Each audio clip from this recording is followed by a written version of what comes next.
Hi అండి. ఎప్పుడైనా మనకి ఇన్స్టెంట్గా ఏదైనా తినాలనిపిస్తే వెంటనే షాప్కి వెళ్ళి తీసుకుంటాం. కానీ అలా కాకుండా ఇంట్లోనే ఎంతో ఫాస్ట్గా ఈజీగా అయిపోయే రెసిపీ చూపిస్తున్నాను రండి. అది మనకి షాప్లో దొరికే మెత్తని పకోడీ. చూడండి ఎంత మెత్తగా ఉంటుందో, చాలా టేస్టీగా ఉంటుందండి. రండి మేకింగ్ ప్రాసెస్లోకి వెళ్ళిపోదాం. ఇలా చిన్నగా ఉల్లిపాయ ముక్కల్ని కట్ చేసి పెట్టుకోవాలి. ఇంకా పచ్చిమిర్చిని కూడా ఇలాగా చిన్ని చక్రాలాగా కోసి పెట్టుకుందాం. చిటికెడు పసుపు, కొంచెం జీలకర్ర, కొంచెం సోంపు, రుచికి తగినంత salt, 1 spoon ginger garlic paste, 1/2 teaspoon వంట సోడా. ఇప్పుడు వీటిని అన్నిటిని బాగా మిక్స్ చేసుకుందాం. ఇలా బాగా మిక్స్ చేసుకున్న తర్వాత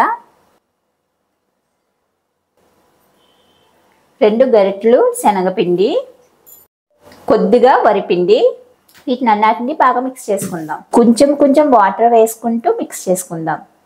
చూడండి ఈ విధంగా కలిపి పెట్టుకోండి ఇంత లూజ్గా. డీప్ ఫ్రై కోసం నేను ముందుగానే ఆయిల్ హీట్ చేసుకుని ఫ్లేమ్ లోలో పెట్టుకున్నా. ఇప్పుడు ఇలా వేసేసుకుందాం. చూపించిన విధంగా వేసుకోండి. ఇలా అంతా వేసేసుకున్న తర్వాత హై ఫ్లేమ్లో పెట్టుకోండి. ఇలా ఒక వైపు వేగిన తర్వాత రెండో వైపుకి టర్న్ చేసుకుందాం. ఇలా హై ఫ్లేమ్లోనే దగ్గరుండి వేయించేసుకోండి. ఇలా గోల్డెన్ బ్రౌన్ వచ్చిన తర్వాత ఒక స్ట్రైనర్లోకి తీసేసుకుందాం.